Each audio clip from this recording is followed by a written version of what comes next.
استغفر الله العظيم استغفر الله.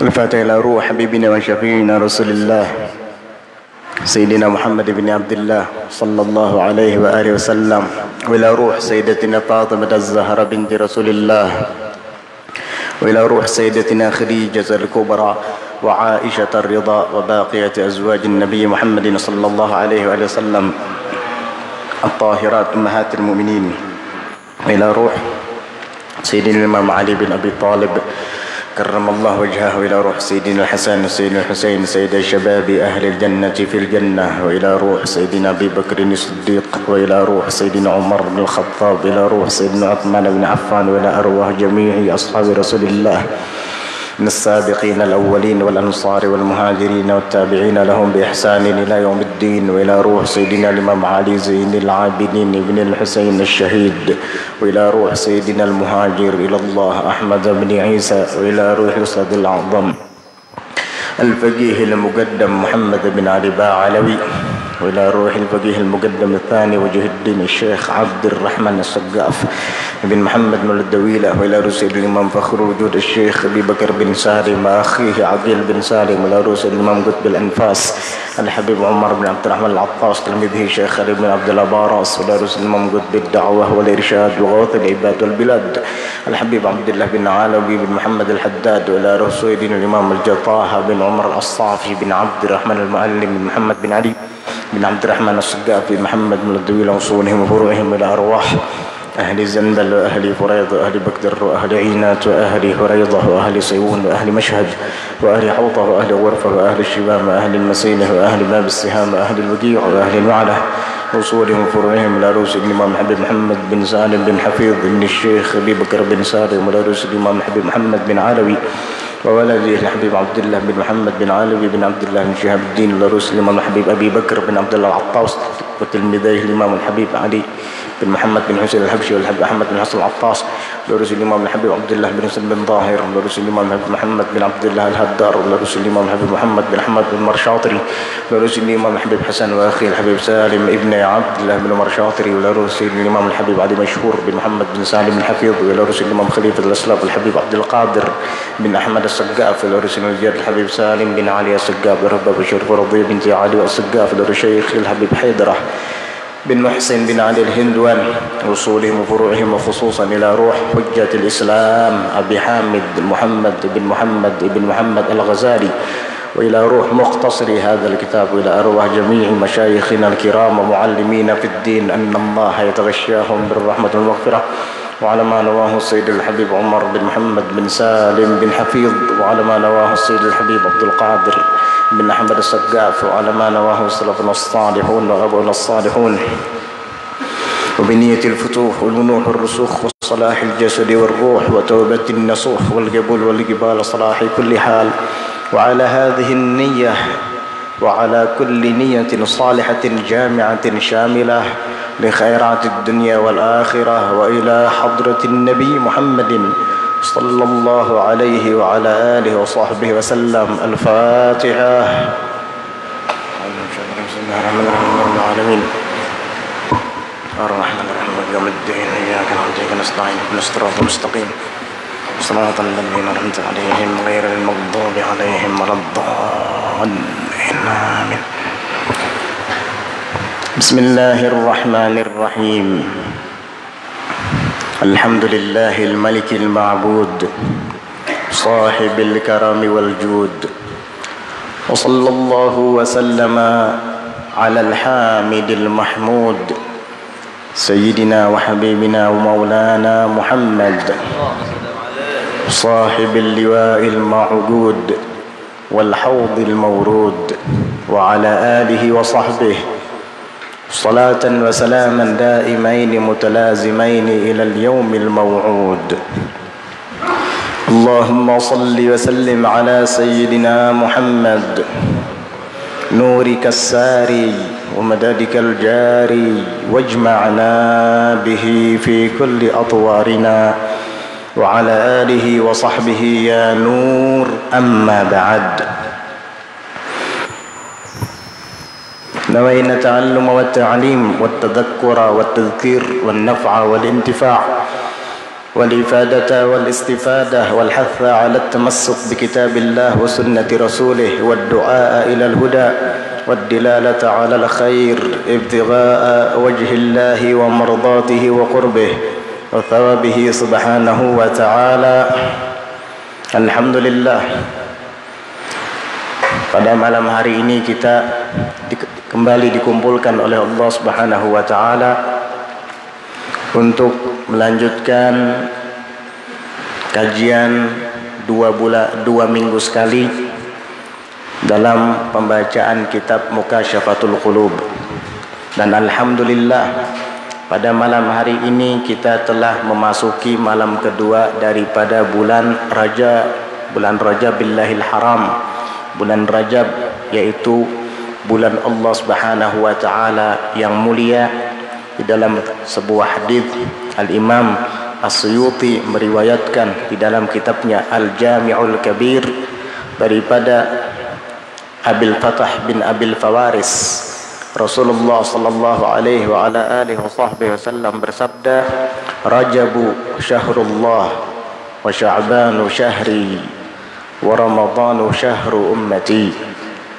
Rajab adalah bulannya Allah dan Sya'ban adalah bulanku, kata Nabi, serta Ramadan adalah bulan umatku. Sehingga di bulan Rajab yang disandarkan kepada Allah Subhanahu wa taala ini, Allah bertajalli kepada hambanya dengan maghfirah, dengan ampunannya. Oleh karenanya para ulama menganjurkan kepada kita untuk memperbanyak beristighfar kepada Allah Subhanahu wa taala di sepanjang bulan Rajab ini. Karena Allah Subhanahu wa taala membukakan pintu taubat dan pintu ampunan kepada setiap hambanya yang ingin bertaubat, dan itu terjadi di setiap saat, di setiap waktu, dan di setiap bulan.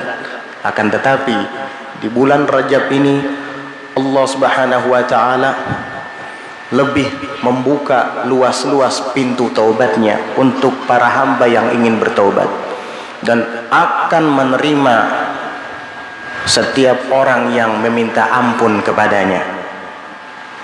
Diberikan kepada orang tersebut maghfirah, ampunan dari sisinya.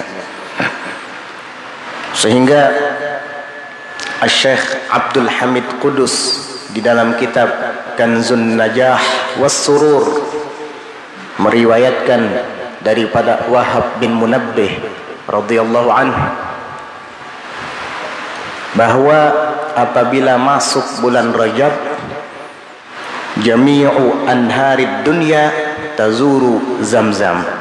Semua sungai-sungai yang ada di dunia ini akan berziarah mengunjungi sumur Zamzam, sumber mata air sungai yang ada di dunia. Di bulan Rajab dia akan berhubungan dengan sumber mata air sumur Zamzam. Di sini ada sungai baru. Mana sungainya? Namanya Sungai Baru. Sungainya di mana? Hah? Bukan tambang kan? Yang penting bukan tambang ya. Tambang itu bukan sungai itu. Itu manusia yang menabuk. Nah, itu sungai yang ada di dunia, sumber mata airnya ziarah ke sumur Zamzam yang ada di Makkah Al-Mukarramah. Ya, sungai itu juga makhluk Allah. Sungai juga bisa berinteraksi satu sama lain. Begitu. Akhirnya sungai sama laut berinteraksi. Bagaimana kalau kita banjir bandang saja? Jadilah banjir bandang. Ya, bisa saja, kan makhluk Allah Ta'ala juga. Yang penting di bulan Rajab ini sungai itu semuanya berziarah ke sumur Zamzam. Berkah insyaallah. Bala akan diangkat, musibah akan diangkat. Karena bulan Rajab juga disebut dengan Rajabul Asab. Rajabul Asab, bulan Rajab yang melimpah. Kenapa dikatakan bulan Rajab yang melimpah? Li'anna rahmat tusabbu fihi, karena rahmat Allah ditumpah ruahkan di dalamnya, sehingga disebut juga dengan Rajabul Asab. Ada lagi yang menamakannya Rajabul Asam, bulan Rajab yang tuli. Maksudnya tuli bagaimana? Li'annahu la yusma'u fihi hissul qital, karena di bulan Rajab tidak pernah terdengar suara peperangan. Sehingga bulan Rajab ini adalah bulan yang penuh rahmat dan bulan yang penuh kedamaian, insyaallah. Lanjutan riwayat Wahab bin Munabbih bahwa faman istaghfarallaha ta'ala fihi wa qala fil ghadati wal ashiyyi rabbighfirli warhamni wa tub alayya 70 marratan mustaqbilal qiblati rafi'an yadayhi lam tamassa lahun naru jilda. Barang siapa yang beristighfar kepada Allah, meminta ampunan kepadanya di setiap hari bulan Rajab, pagi dan sore, dia membaca Rabbighfirli warhamni wa tub alayya sebanyak 70 kali,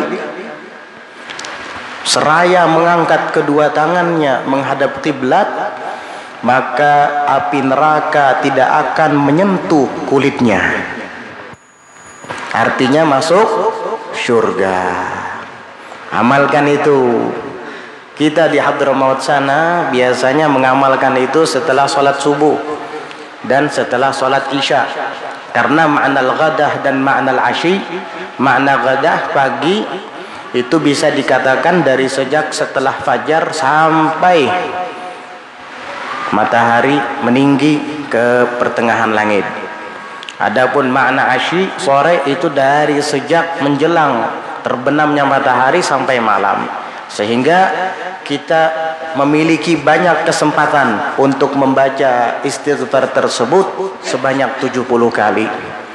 Sedikit, tidak begitu sulit untuk diamalkan. Rabbighfirli warhamni wa tub alayya, Rabbighfirli warhamni wa tub alayya, Rabbighfirli, wahai Tuhanku ampuni bagi saya segala dosa-dosa, warhamni dan rahmati saya, wa tub alayya dan terima taubat saya.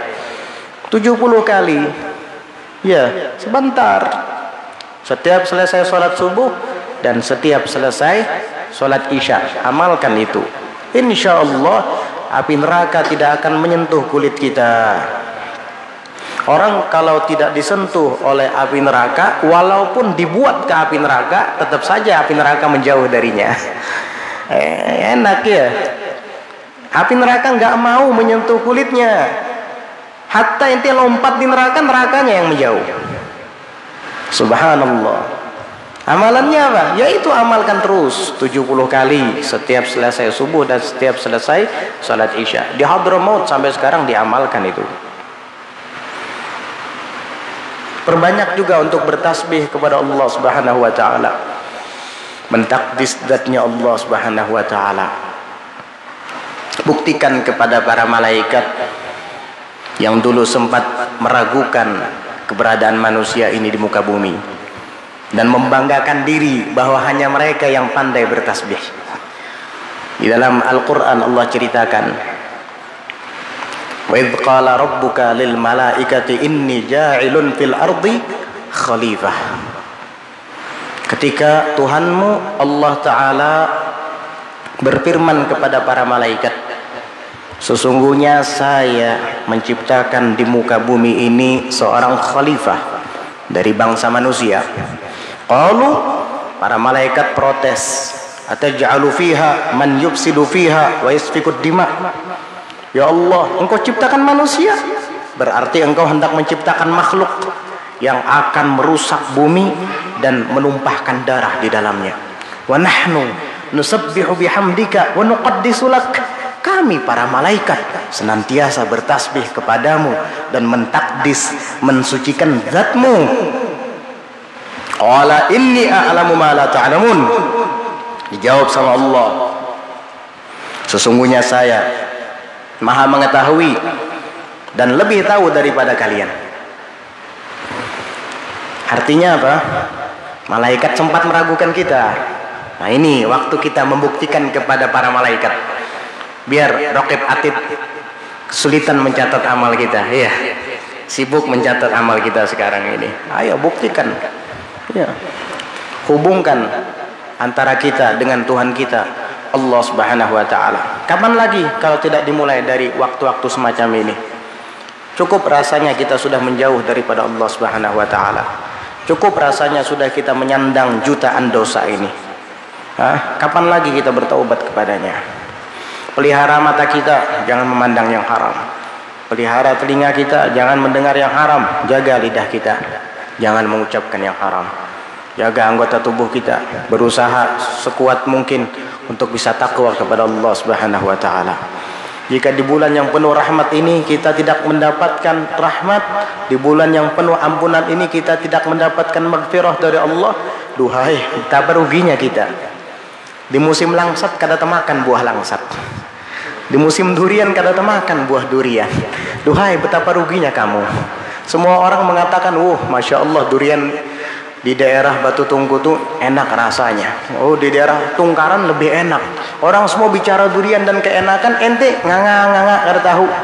Apa yang kalian bicarakan apa? Duren. Emang musim duren? Loh, kemana aja kamu? Ini anak lumus sudah musimnya. Iya. Ya alhamdulillah, sekarang ini kita banyak rahmat yang Allah Ta'ala curahkan, banyak ampunan yang Allah Ta'ala sebarluaskan kepada para hamba-hambanya yang ingin mendekatkan diri kepadanya. Mudah-mudahan Allah Ta'ala berikan taufik kepada kita untuk dapat mengamalkan amal-amalan tadi, dan mudah-mudahan Allah Subhanahu wa Ta'ala ampuni segala dosa-dosa dan kesalahan kita serta menerima taubat kita. Amin Allahumma amin. Qala Syekhul Musannif rahimahullahu ta'ala wa nafa'ana bih wa bi'ulumihi wa asrarihi fid dharain amin radhiyallahu ankum.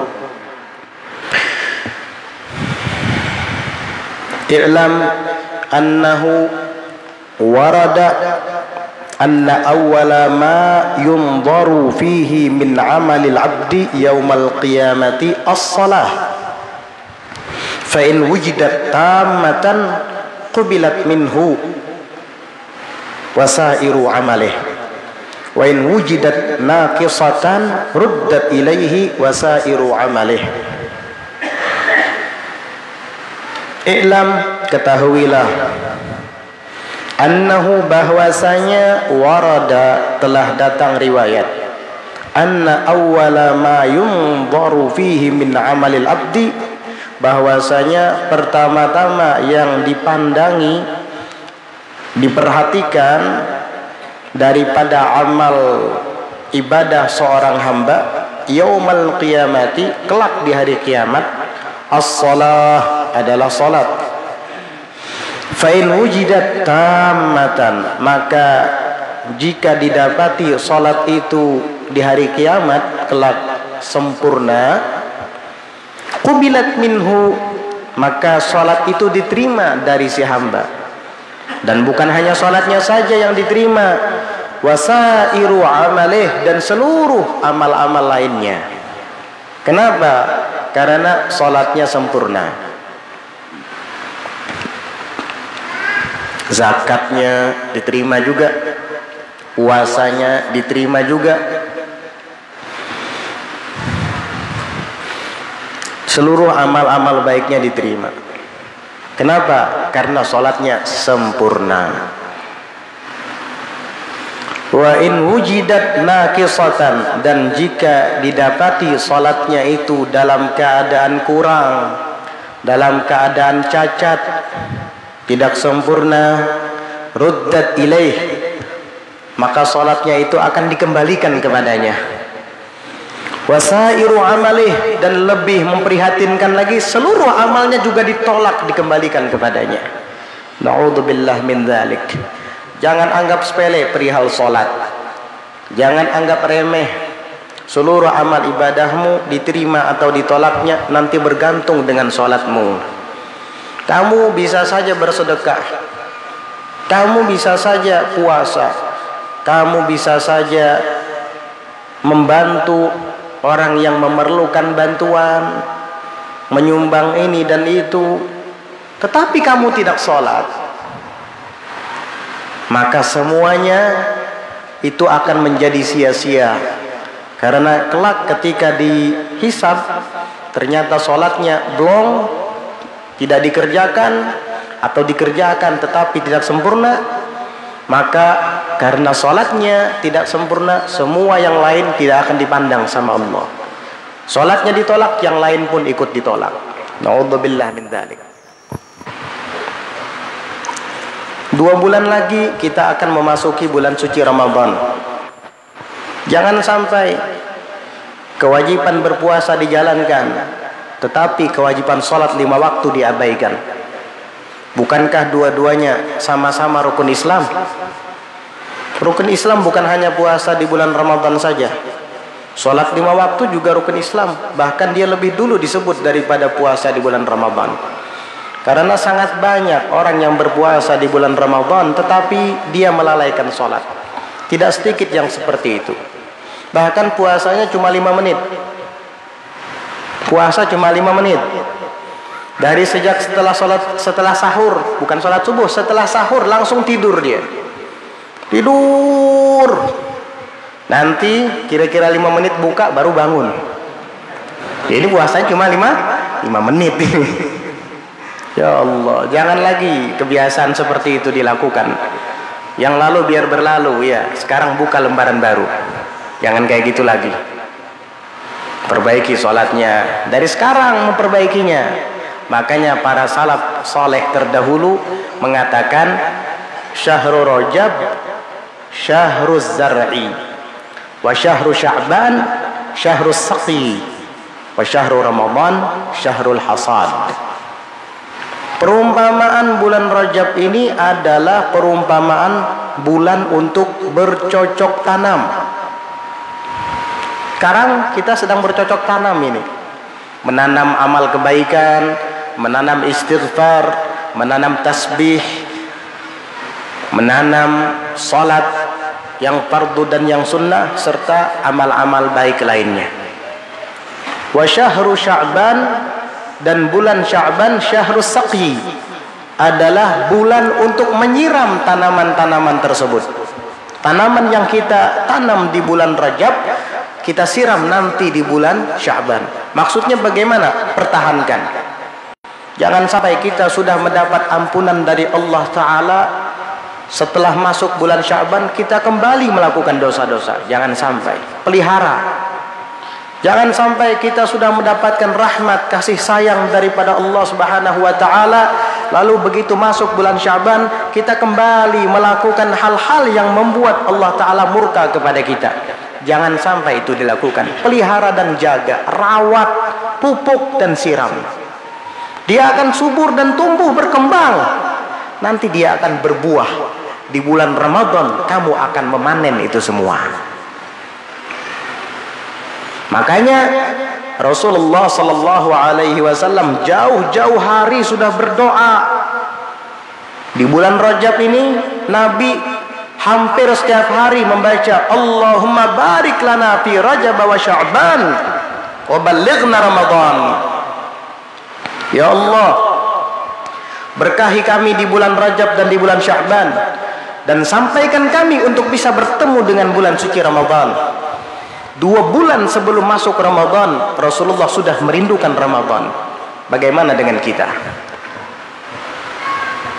Baca doa itu, selipkan di setiap kali selesai salat 5 waktu, agar mendapat keberkahan di bulan Rajab, mendapat keberkahan di bulan Sya'ban, dan sampai berjumpa dengan bulan Ramadan. Allahumma barik lana fi Rajab wa Sya'ban wa ballighna Ramadan. Baca itu. Wa qala sallallahu alaihi wasallam, dan bersabda Rasulullah sallallahu alaihi wasallam, Mathalus salatil maktubati kamathalil mizani man aufa istaufa. Perumpamaan salat maktubah yang fardu itu sama seperti perumpamaan neraca, timbangan. Man aufa, maka barang siapa yang menepatinya dengan baik, menimbangnya dengan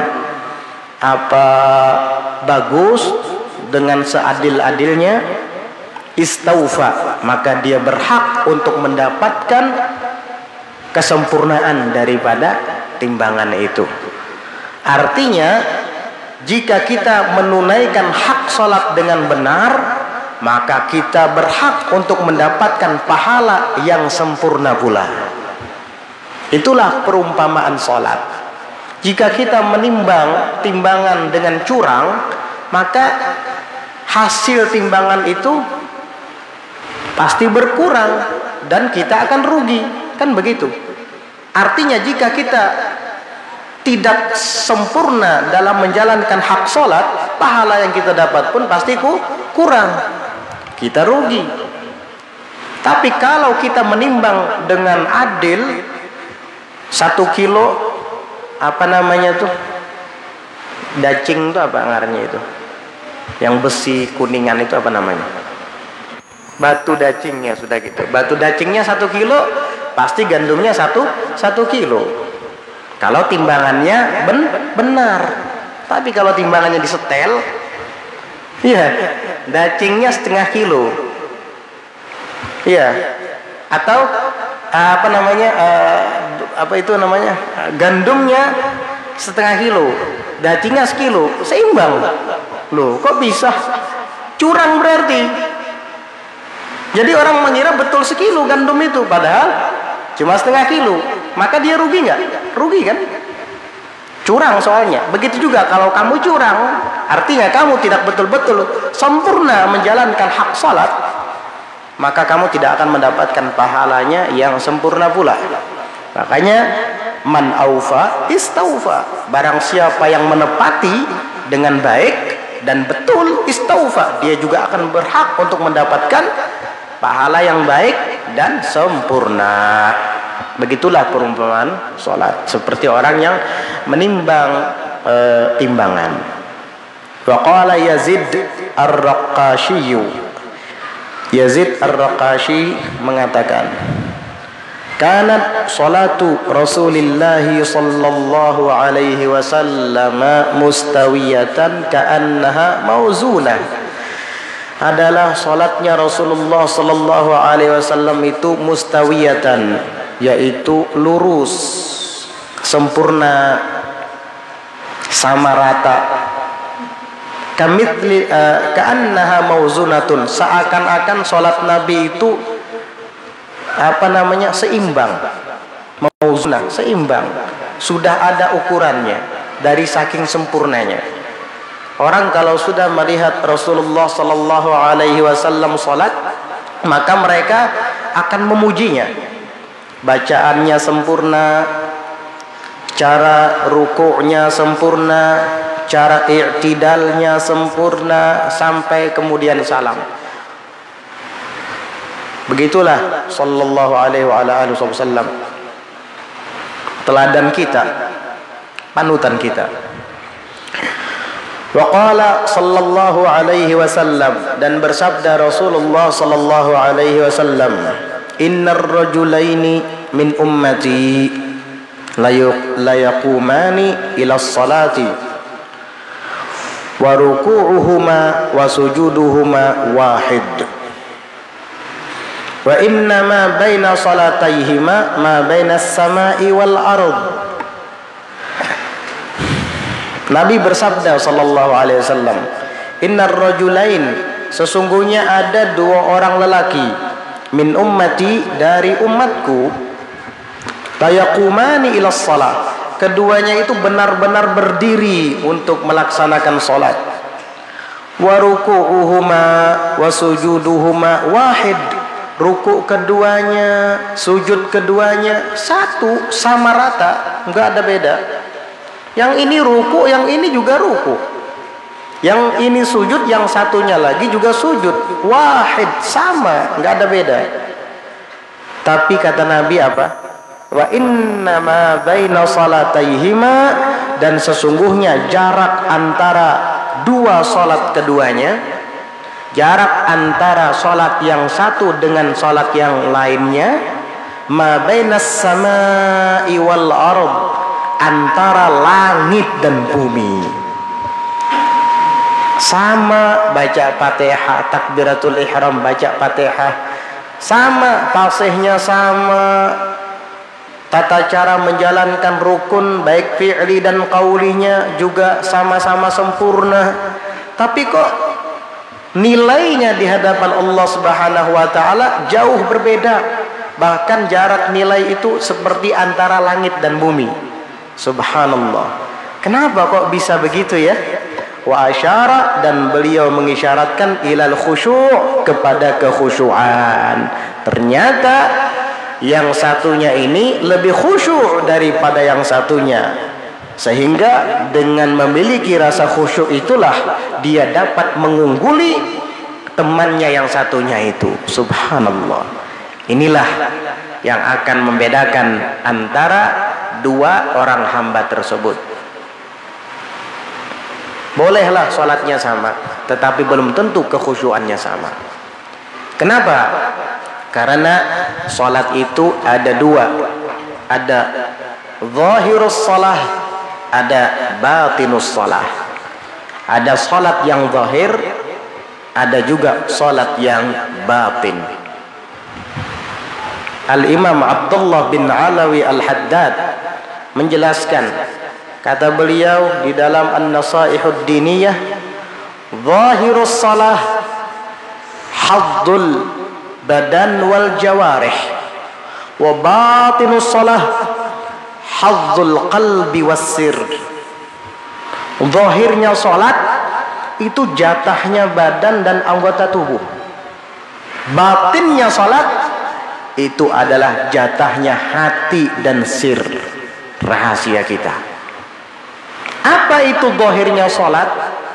Yang merupakan bahagian jatah untuk badan dan anggota tubuh kita. Dan apa itu batinnya salat? Yang merupakan jatah yang harus dilakukan oleh bahagian hati dan sir kita. InsyaAllah kita akan bahas di pelajaran berikutnya nanti, InsyaAllah. Mungkin penutupan apa ya? Oh, masih ada ya? Minggu depan itu masih ada lagi 2 kali pertemuan lagi mungkin ya. InsyaAllah mungkin sekitar 2 kali pertemuan lagi. Wallahu a'lam bishawab. InsyaAllah kita akan bahas tentang zahirus salah dan batinus salah, biar ngerti, biar kita bisa memperbaiki keduanya. Zahirnya baik, batinnya juga baik. Itu kan yang kita inginkan ya. Ya, zahir baik, batin baik. Wallahu a'lam bishawab.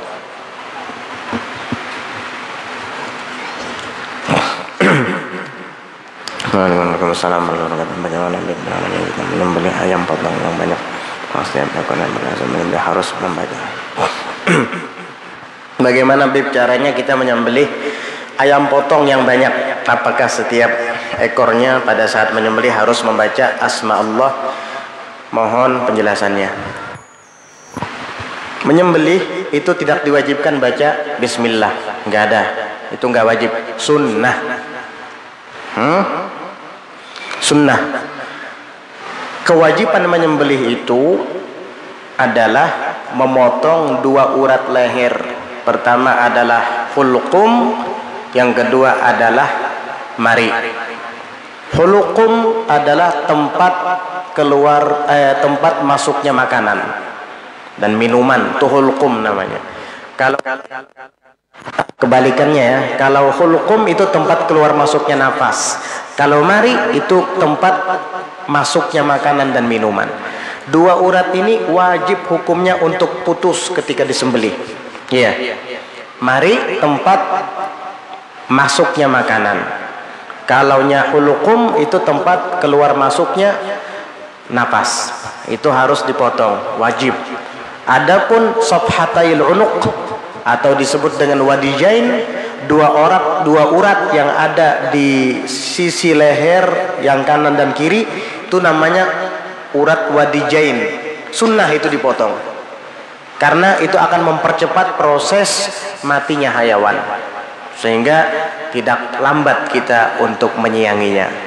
Sini wajib kalau bisa sekali potong itu putus dua-duanya. Makanya kalau mau memotong itu dipertajam pisaunya, jangan pisau tumpul. Iya, tajam pisaunya. Kalau banyak yang dipotong, biasanya kalau sapi itu mungkin 2-3 ekor sapi tumpul, asah lagi. Iya, ngasahnya jangan di depan binatang, takut nanti dia. Ngamuk nanti. Ya, cari tempat yang tidak dilihat olehnya. Habis itu baru sembelih lagi. Sunnah dengan pisau yang tajam, jangan tumpul. Kemudian setelah putus ini, baru pisau itu digorokkan lagi ke sisi leher yang sini, kemudian sisi leher yang sini. Itu sunnah dua ini. Kalau yang ini hulukum dan mari, tempat saluran pernapasan dan tempat makan minum, masuknya makanan dan minuman, itu wajib untuk dipotong. Ya. Dan di antara sunnahnya adalah binatangnya dihadapkan ke kiblat ketika kita motongnya itu. Kita posisinya juga menghadap kiblat. Setelah itu baca Bismillahirrahmanirrahim. Sebagian madhab mengatakan Bismillah saja, nggak usah Ar-Rahmanir-Rahim, karena Maha Pengasih Maha Penyayang. Ar-Rahman Ar-Rahim itu, masa pengasih penyayang motong leher binatang gitu. Tetapi yang mu'tamad dalam madhab Syafi'i tetap dibaca Ar-Rahmanir-Rahimnya, karena ini dihalalkan soalnya. Iya, bukan dimatikan sia-sia, kan begitu. Tetap dibaca Bismillahirrahmanirrahim, bersalawat kepada Nabi Muhammad sallallahu alaihi wasallam, dan mengucap takbir. Itu sunnah di dalam memotong hayawan. Sunnah saja, enggak wajib. Terus bagaimana dengan ayat wala ta'kul mimma lam yuzkarismullah alaih, gitu ya. Jangan kamu makan dari binatang yang tidak disebut nama Allah ketika disembelih. Berarti wajib baca bismillah gitu? Enggak.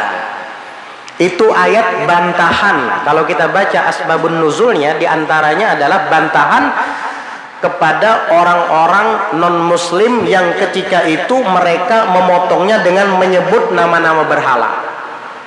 Itu orang kafir Quraisy. Wallata wal Uzza. Apalagi wal Manat, wal Hubal. Gitu. Jadi mereka menyebut tapi nama berhala-berhala mereka. Nah, ayat itu turun dalam rangka menyanggah makanan yang disembelih oleh mereka. Jangan kalian makan makanan yang tidak disebut nama Allah itu, yaitu hanya disebut nama berhala, nama-nama patung-patung itu, jangan. Itu maksudnya.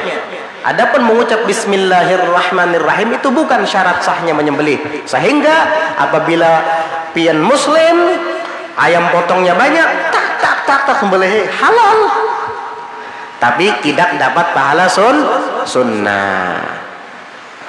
Kalau bebinian pengbeb boleh namanya menyembelih? Boleh. Siapa yang melarang? Bencong pengbeb boleh? Boleh. Siapa yang melarang? Orang betindik pengbeb menyembelih ayam boleh? Boleh. Siapa yang melarang? Boleh. Asal muslim. Tetapi sebagian ulama ada yang memakruhkan perempuan. Makruh bukan berarti haram, bukan berarti tidak sah, karena perempuan itu identik dengan rasa takut, sebab yang akan dihadapi adalah darah. Ya, perempuan kan lihat darah takut nanti, gitu. Bahkan kalau yang menyembelihnya adalah non muslim tetapi dia adalah kafir kitabi, sah. Apalagi bencong aja sah. Ya kalau bisa janganlah. Ya yang baik-baik aja kalau bisa. Ya, masa ada aja laki-laki sejati bencong suruh nyembelih. Ya ibaratnya kan ya, kalau kita bicara sah ya sah-sah saja. Orang kafir kitabi aja sah, asal asli kitabi, Yahudinya asli, Nasraninya asli. Kalau di Indonesia nggak ada yang asli. Indonesia ini semua agamanya agama impor semua. Iya. Apa? Agama Islam, agama pendatang dari Arab, arogan, melarang orang apa? Pakai kebaya haram. Apa lagi? Ada tweetnya itu. Nggak paham siapa yang bikin tweet itu. Hah? Agama arogan, pendatang dari Arab. Emang agama mana yang nggak pendatang di Indonesia? Ayo, Hindu dari India. Hindu dari India itu. Buddha tuh dari Cina. Di Thailand juga banyak Buddha. Iya, pendatang semua. Konghucu, Cina, made ininya itu. Hah? Emang Indonesia punya agama? Ada. Keharingan punya Dayak. Iya. Animisme punya Jawa, Kejawen. Tapi nggak diakui. Yang diakui kan Islam, Buddha, Hindu, Katolik, Protestan. Sekarang ditambah satu, Konghucu. Iya. Semua impor, pendatang. Ini Islam dikit-dikit, Islam di pojok-pojokan. Ya Allah. Seolah-olah dia paling pinter. Seolah-olah dia yang paling cerdas. Agama yang arogan, pendatang dari Arab. Apalagi namanya mengharamkan apa orang pakai kebaya. Iya, yang pakai kebaya kalau dia beragama Islam di depan orang yang tidak mahramnya ya haram karena aurat. Iya, aurat. Pakai kebaya bukan abaya. Beda antara kebaya dan abaya. Iya. Tapi kalau dia misalkan di depan suaminya, silahkan pakai kebaya. Nggak apa-apa di depan suami sendiri atau di kalangan mahramnya. Tapi kalau di depan laki-laki pakai konde, pakai kebaya ketat begini, dada kelihatan, ya haram. Itulah agama Islam. Kecuali kamu bukan agama Islam. Ya, wajar kalau bilang nggak haram. Sebab batasan aurat itu hanya di dalam Islam. Itulah bedanya agama yang suci dan mulia. Semua dibatasi demi untuk keselamatan penganutnya, untuk kejayaan penganutnya, sehingga penganutnya akan tetap terus terpelihara kesuciannya. Islam itu sangat cinta kepada penganutnya. Alhamdulillah kita memeluk agama Islam. Mudah-mudahan kita dihidupkan dalam keadaan Islam, iman, dan kelak diwafatkan juga dalam keadaan Islam dan iman. Amin Allahumma amin. Sudah ya, jelas ya tadi ya masalah menyembelih ya. Itu kafir kitabi itu tadi, kafir kitabi Yahudi yang asli itu nggak ada di Indonesia. Di Israel mungkin ada. Karena itu memang kampungnya mereka. Pengungsi dari Jerman dulu. Pas dihabisi oleh siapa tuh? Hitler ya. Hitler. Kalau sama Hitler itu dulu menghabisi orang Yahudi hampir sampai ke akarnya. Peristiwa berdarah disebut dengan peristiwa Holocaust. Ya kan, Holocaust kan orangnya. Ulun biasa ketujung baca-baca kayak itu rajin. Tahu juga tuh bahasa Jerman kah Holocaust tuh. Nah, peristiwa berdarah. Pindah ke Palestina sana, di daerah dekat Gaza sana. Diberi sedikit tanah. Pas populasinya banyak, merambat-merambat, dijajahnya orangnya. Orang Palestina dijajahnya, orang Gaza dijajahnya, diusir sama mereka. Subhanallah. Yahud. Kalau Nasrani yang asli itu dulu di daerah Romawi, Rum. Rajanya Kaisar namanya. Dan itu sekarang namanya Vatikan. Romawi itu Vatikan. Itu mungkin Kristen asli. Kalau di Indonesia nggak ada yang asli, impor semua. Bagaimana Bib caranya kita menyembelih ayam? Oh yang tadi ini ya. Sudah ulangi lagi. Banyak banget. Waalaikumsalam warahmatullahi wabarakatuh. Jam 10. Dalam sholat berjamaah berapakah maksimal jarak antara shaf? Karena masih banyak ditemukan sholat yang berjarak hampir 1 meter. Dan bagaimana hukumnya imam yang rambut panjang atau sampai dahi, tidak memakai peci, malah memakai masker? Iya, banyak ini pertanyaannya nih. Bujur ya sebuting tapi isinya banyak. Pertama, jarak saf dari yang depan dan yang di belakangnya ya. Kedua, imam rambut panjang. Ketiga, pakai masker. Keempat, kada bawa kopiah. Oh, banyak bener nih, 4 pertanyaan hari ini. Kisahnya benar ya sebuting. Baik. Ya. Jadi berjarak antara imam dengan saf yang depan dan saf yang depan dengan saf yang belakang jangan sampai lebih dari 3 hasta. 3 hasta. 1 hasta sekitar 50 cm lah ya. 3 hasta 1,5 meter. Jadi kalau hanya 1 meter aja nggak apa-apa. Tapi kalau sudah lebih dari 1,5 meter jarak dihitung, ada yang mengatakan dihitung dari ujung jari, ada yang mengatakan dihitung dari tumit. Kalau nggak salah Syekh Ahmad bin Hajar Al-Haytami menghitungnya dari tumit. Dari tumit ke tumit lagi. Tumit kita berdiri dengan tumit imam di depan kita, hitung jaraknya.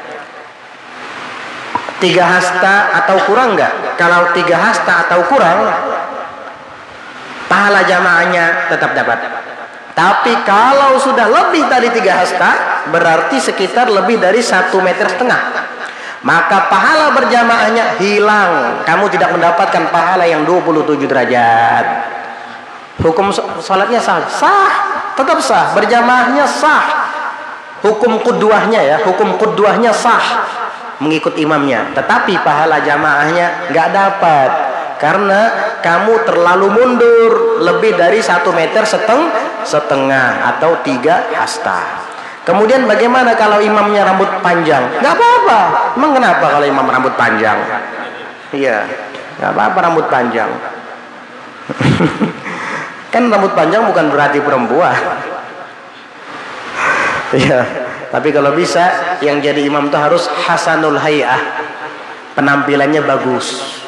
Ini penampilan kayak gonderwo, jadi Allahu Akbar, gak enak banget dilihat. Jadi kalau bisa yang hasanul hay'ah, yang akra, paling pandai dalam membaca, penampilannya lebih baik daripada makmumnya, lebih wangi gitu kan. Kemudian rambutnya tadi sampai dahi. Oh, rupanya potong poni nih. Tidak memakai peci, malah memakai masker. Kalau dia sampai dahi, lihat menutupi semua permukaan dahi enggak? Kalau sekiranya masih ada sebahagian daripada dahi yang menyentuh lantai ketika sujud, enggak masalah. Dulu orang awam bertanggapan kalau kita pakai kopiah lalu ada rambut 2-3 helai di dahi, kada sah sembahyang jer.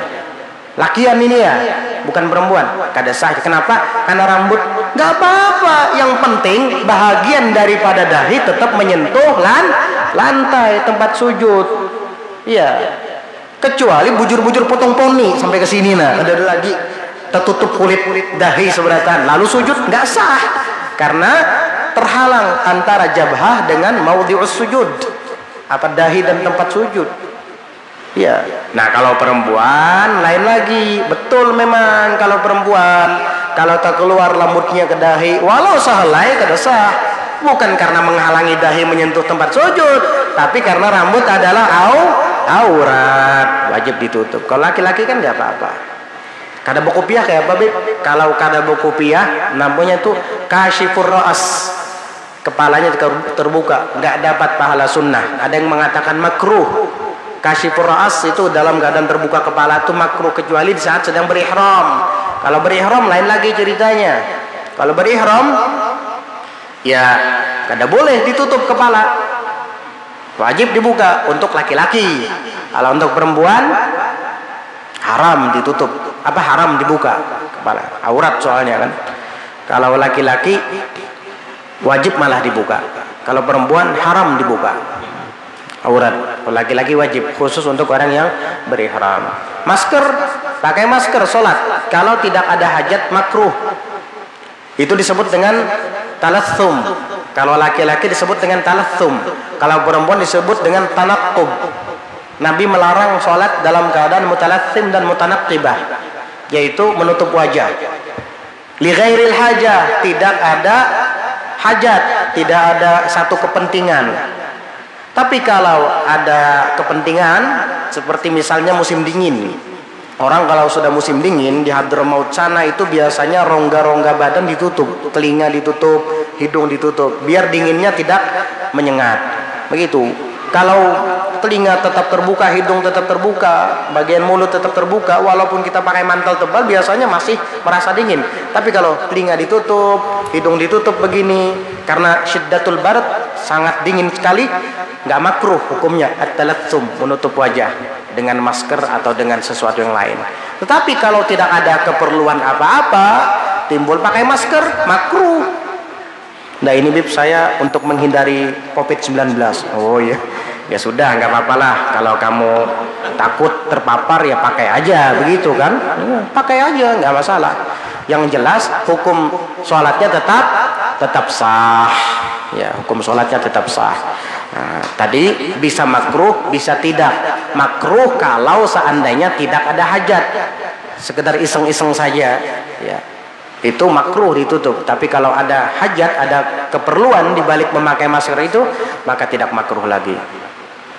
Di gas 3 kg itu, oh tabung gas ya, ada tulisan untuk masyarakat miskin. Apa hukumnya kalau orang sugih memakai itu juga? Ini kalau subsidi, ya kan biasanya ada subsidi dari pemerintah untuk orang-orang yang tidak mampu. Tapi kalau kamu merasa mampu, jangan terima. Iya, sama juga dengan raskin, beras untuk orang miskin. Kalau kamu merasa bukan miskin, jangan terima.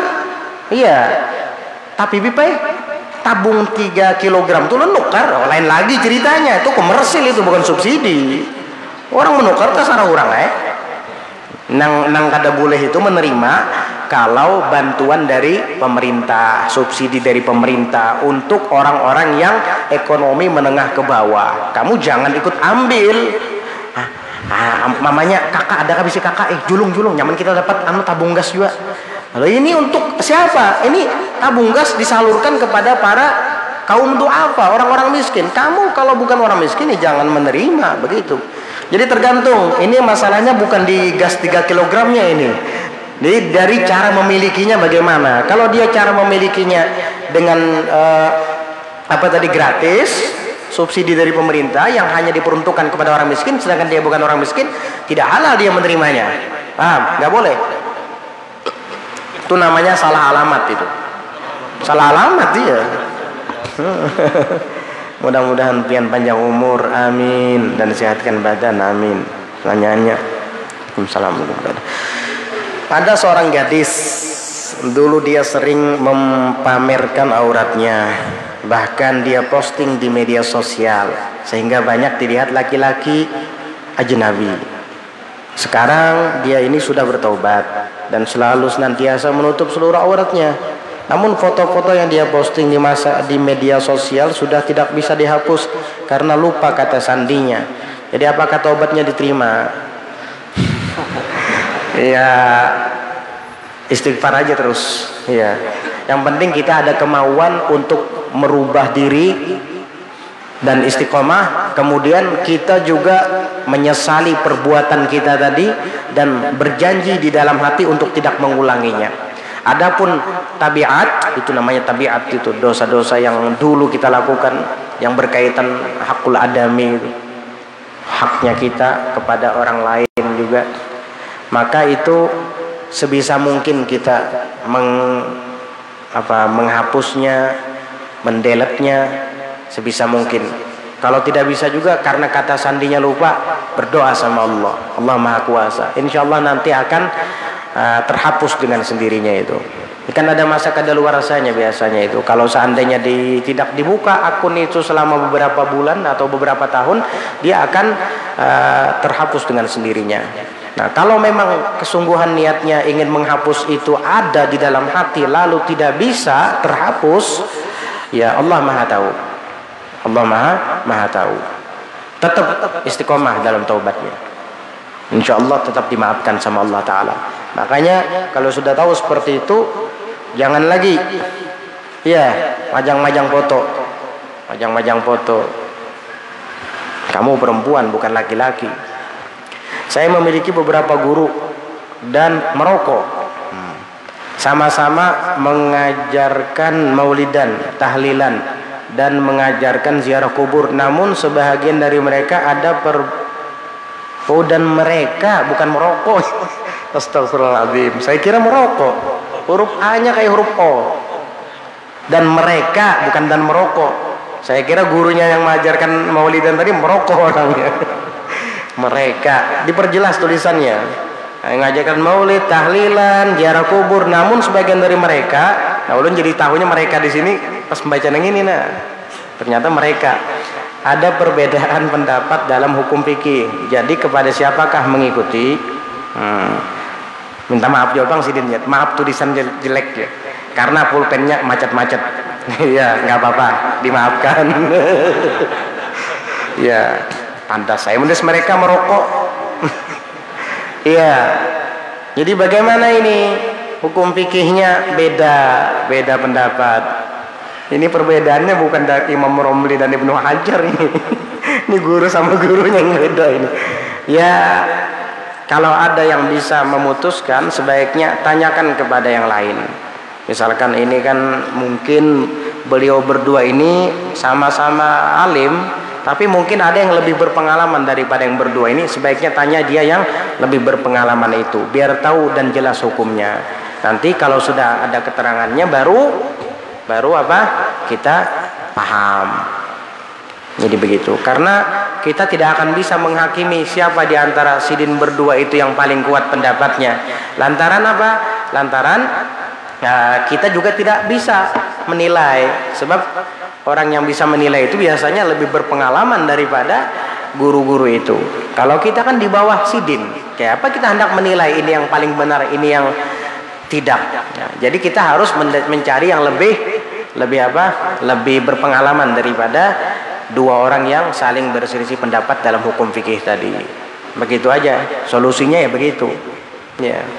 Waalaikumsalam. Bagi perempuan yang sudah balik terus haid selama beberapa hari, apakah diwajibkan mengqadha salatnya yang tidak bisa dikerjakan selama haidnya itu? Waalaikumsalam warahmatullahi wabarakatuh. Mengqadha salat di masa haid, ada yang menghukumi makruh, ada yang menghukumi haram.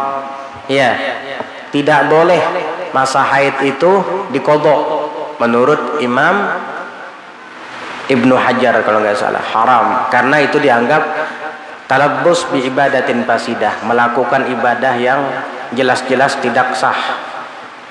Itu dianggap main-main. Jadi jangan diqadha, karena haid itu adalah azimah, bukan rukhsah. Kalau rukhsah boleh-boleh saja. Beda antara azimah dan rukhsah. Rukhsah itu adalah keringanan dari syariat. Keringanan dari syariat seperti kita sedang musafir dan perjalanan kita jarak tempuhnya 2 marhalah dan memenuhi syarat-syarat musafir. Kita boleh mengerjakan sholat yang 4 rakaat jadi 2 rakaat saja, dinamakan dengan qasar. Bahkan menggabungkan 2 waktu sholat, zuhur dan asar atau maghrib dan isya, yang disebut dengan jamak. Itu hukumnya rukhsah namanya, keringanan. Dalam artian kalau kita kada hendak menggawi 2 rakaat, hendak 4 rakaat aja silahkan, nggak apa-apa. Tapi kalau kita ingin mengambil rukhsah ya 2 rakaat saja, lebih mudah. Ya. Nah, kalau azimah memang kewajiban dan ketentuan dari syariat. Orang haid tidak boleh sholat, dilarang, dan tidak usah diqadha. Lain halnya dengan puasa. Sayyidatuna Aisyah mengatakan, kunna nu'maru biqada'is shaum walam nu'mar biqada'is shalah. Kami kaum wanita ketika menstruasi lalu kemudian suci, hanya diperintah untuk mengqadha puasa, tapi kami tidak diperintah untuk mengqadha sholat. Jadi jangan diqadha ya, enggak usah. Kalau menurut Imam Romli kalau nggak salah makruh saja. Dan itu dianggap jadi nafal mutlak, kecuali pian ada bisi qadhaan dulunya. Ya nggak apa-apa, mengqadha yang dulu, jangan mengqadha yang di haid, di masa haid nggak boleh. Jangan diqadha salat haid, nggak usah. Ya, kalau puasa wajib diqadha. Puasa wajib diqadha, jangan kata diqadha puasa. Waalaikumsalam warahmatullahi. Ulun mau tanya bagaimana hukumnya orang menyembelih kurban atau akikah dengan tangan kiri karena uzur, nggak bisa tangan kanan. Jangankan uzur, kada uzur aja boleh pakai tangan kiri. Kan sudah disebutkan tadi syarat-syarat menyembelih kan, nggak ada. Dan harus pakai tangan kanan, nggak ada. Nggak ada itu ya. Tetapi tangan kanan lebih afdal daripada tangan kiri. Kanan Nabiyyu sallallahu alaihi wasallam yuhibbut tayamuna fi umurihi kulliha. Adalah Rasulullah sallallahu alaihi wasallam itu diantara kebiasaan beliau lebih suka mendahulukan yang kanan di seluruh perkaranya, urusannya, kecuali yang jorok-jorok baru yang kiri. Jadi begitu. Apalagi ini udzur dia, kasihan, tangan kanannya misalnya patah, cacat ya, tangan kirinya yang hanya bisa digunakan untuk menyembelih, nggak masalah, nggak apa-apa, boleh.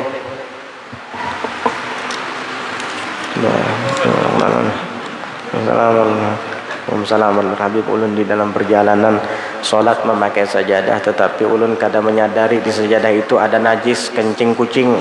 Setelah sampai di rumah baru menyadari ada baunya di ujung sajadah. Apakah sholat ulun harus diulang atau tidak? Jadi sajadahnya ini bau pesing ya, bekas kencing kucing. Dan tahunya setelah sampai di rumah. Sekarang ulun mau nanya, kira-kira kucing itu kencing sebelum sholat atau setelah sholat? Nggak tahu. Nah, kalau nggak tahu sah sholatnya. Karena kullu hadithatin tuqaddaru bi aqrabi zaman. Setiap peristiwa itu dikira-kira terjadinya dalam jangka waktu yang paling dekat, sehingga tidak mempengaruhi sholat yang dia lakukan barusan. Iya. Ulun sembahyang semalam pang, malam ini nah hanya tahu ulun nah. Kalau ini ada kencing kucingnya, oh berarti kapan? Ya ulun kada tahu juga, sah sholat pian semalam itu. Paham? Kecuali pian sudah tahu bahwa itu dikamihi kucing, tapi kada ingat. Misalnya, iya. Hanya jolon ingat kalau sejadah nang ulun pakai itu sejadah nang dulu dikamihi kucing. Itu pun lihat dulu. Kalau di ujungnya saja, artinya tidak mengenai badannya di saat dia melakukan rukun-rukun sholat, mulai dari sejak ruku sampai sujud sampai salam, tidak mengenai bahagian yang terkena najis tadi. Apalagi dalam pertanyaan tersebut najisnya ada di ujung saja ada, sehingga tidak mengenai badannya dan tidak mengenai pakaian yang dibawanya di badannya seperti selendang. Nggak apa-apa, sah-sah saja sholatnya, karena yang dimaksud dengan suci badan wal makan badan wal makan wasau, bersihnya badan kita, tempat sholat kita dan pakaian kita, itu yang dimaksud tempat sholat adalah tempat yang akan bersentuhan dengan badan kita di saat kita melaksanakan sholat. Tapi kalau hanya di ujung saja nggak masalah, nggak apa-apa. Yang penting ketika kamu ruku, pakaian kamu tidak ada yang mengenai bahagian najis tersebut, dan setiap yang bersambung dengan badan kamu tidak mengenainya, dan sampai kamu sujud sampai kamu salam nggak masalah, sah-sah saja sholatnya. Paham? Kalau ini surat ini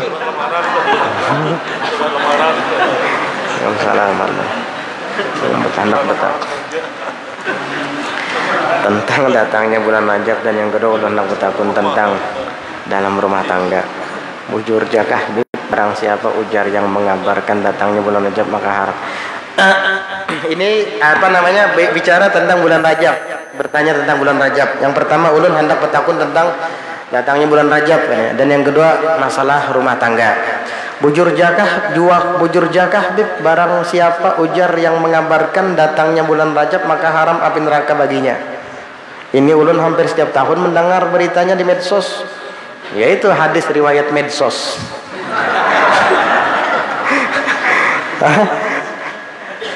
Rata-rata ya hadis-hadis yang ada di medsos itu hampir hampir ya, saya nggak bilang semuanya, hampir semuanya banyak yang maudhu, palsu itu. Bahkan riwayat-riwayat yang berkenaan dengan bulan Rajab itu kata Imam Nawawi yang sahihnya itu nggak begitu banyak, kebanyakannya dhaif. Kalau dhaif ala kulli hal masih boleh diamalkan dalam fadilat beramal. Tapi kalau sudah palsu, maudhu, haram hukumnya meriwayatkan itu, apalagi menyebarkannya kemana-mana. Barang siapa yang menyebarkan ini kepada 10 orang temannya, maka dia haram disentuh api neraka. Wow, langsung di share-nya nyer. Ya Allah, hati-hati kamu, ya nggak boleh. Hukum hadis maudhu, haram diriwayatkan, dosa ente. 10 orang ente sebarkan, gara-gara ente 10 orang itu percaya, kepercayaannya berasal dari ente, maka dosa 10 orang ente yang tanggung. Nanti 10 orang nge-share lagi kepada 10 orang, 100 sudah, ente lagi yang tanggung tuh. Ayo, hati-hati. Kamu yang pertama kali memposting, men-share. Hati-hati, jangan macam-macam. Kalau punya guru, tanyakan kepada guru kita. Jangan asal share-sharean. Hati-hati itu, gara-gara itu akhirnya dosa ente menumpuk tanpa dirasa. Man kadzaba alayya muta'ammidan falyatabawwa maq'adahu minan nar. Nabi yang mengancam orang yang berbohong mengatasnamakan aku, kata Nabi, silahkan siapkan tempat duduknya di neraka. Kapan? Sekarang. Jangan nunggu hari kiamat. Ya tabawwa sekarang, al-hal sekarang juga, kata Nabi. Siapkan tempat duduk di neraka. Pesan sama malaikat Malik. Kenapa? Kamu sih lancang sekali.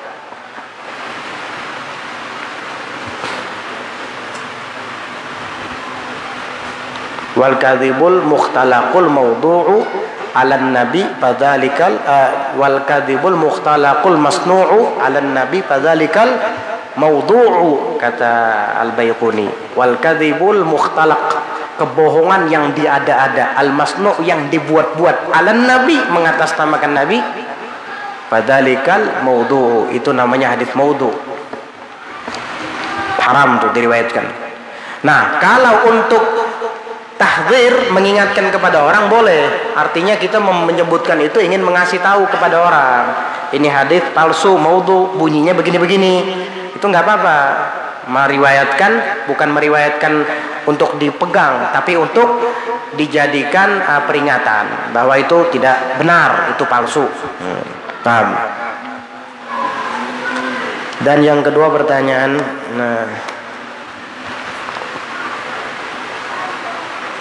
mana baiknya antara suami istri itu dalam memanggil keduanya?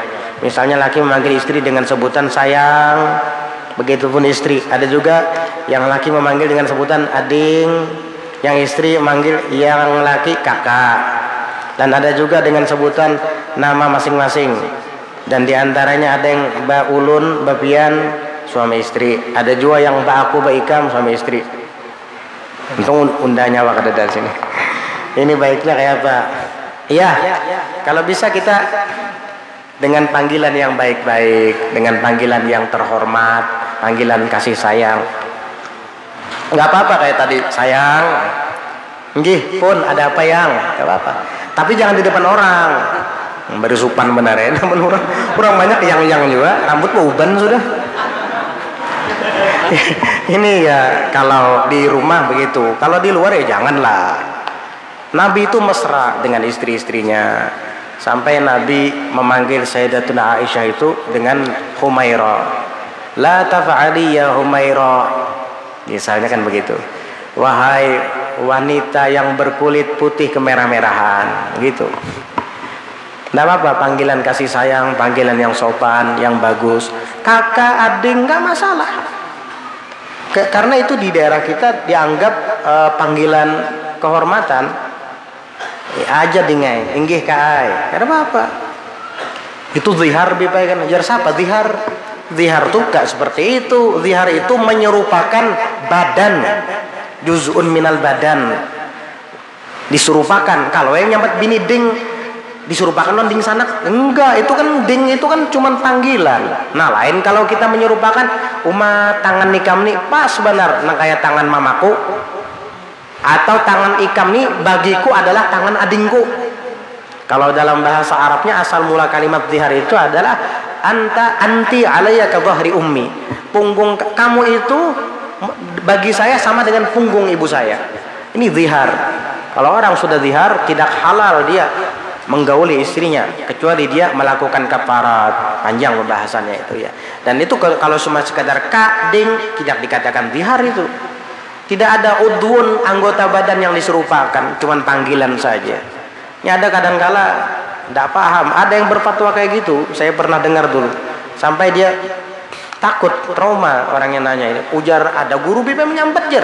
Mau menyampat bini ading tuh kada boleh lagi berhubungan sudah karena menyamakan non ading seorang.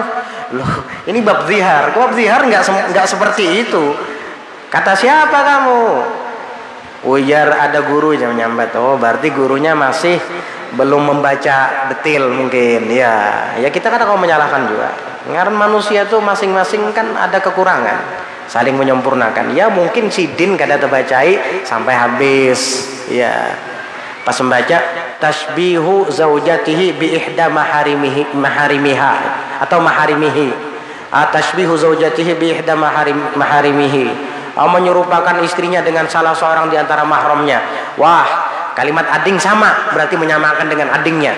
Nah, padahal ada syaratnya, ada musyabbah bihnya apa, kemudian musyabbahnya siapa, kemudian wajhu syabahnya apa, segala macam ada rukun-rukunnya itu.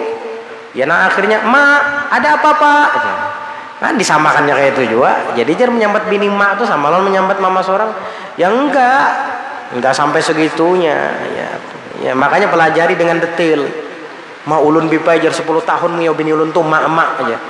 Yang bini pun ulun 10 tahun ngiau laki ulun apa ya. Kalau bini ke laki ke apa-apa. Laki ke bini mak-mak 10 tahun enggak masalah. Itu bukan zihar yang dimaksud dalam hukum fikih. Bukan itu zihar. Ada rukun-rukunnya zihar itu. Paham? Ini sampai keras begitu, kasihan orang terkajut-kajut. Iya. Itu kadangnya mengiau mama, bininya tuh kadang melajari anaknya supaya anaknya mengiau kawitannya mama ya. Karena pulang nang mama mengiau lakinya apa bah supaya anaknya terbiasa mengiau bah. Nah akhirnya ngarmin loh kena anaknya loh jadi juga. Emang nang bininya lakinya pulang nah penang nang bini. Ya anaknya kena mengiau nang gitu. Ya. Jadi mama tuh kawit orang tua tuh mau luakan biasanya. Wallahu a'lam bissawab. Nah, wah 10:30. Insyaallah. Mudah-mudahan manfaat ya untuk ulun pribadi khususnya dan untuk kita semua. Amin. Allahumma amin. Ala hadhihi niyyah wa ala kulli niyyatin salihatin jami'atin syamilah li khairatid dunya wal akhirah wa ila hadratin nabi Muhammadin sallallahu alaihi wa ala alihi wa sahbihi wasallam. Al-Fatihah. Bismillahirrahmanirrahim. Alhamdulillah rabbil alamin. Ar-Rahman ar-Rahim. Yawmiddin. Iyyaka na'budu wa iyyaka nasta'in. Ihdinas siratal mustaqim. Siratal ladzina an'amta 'alaihim ghairil maghdubi 'alaihim waladdallin. Amin. Bismillahirrahmanirrahim. Alhamdulillahi rabbil alamin. Allahumma shalli wa sallim ala sayyidina Muhammadin wa ala alihi wa sahbihi ajma'in.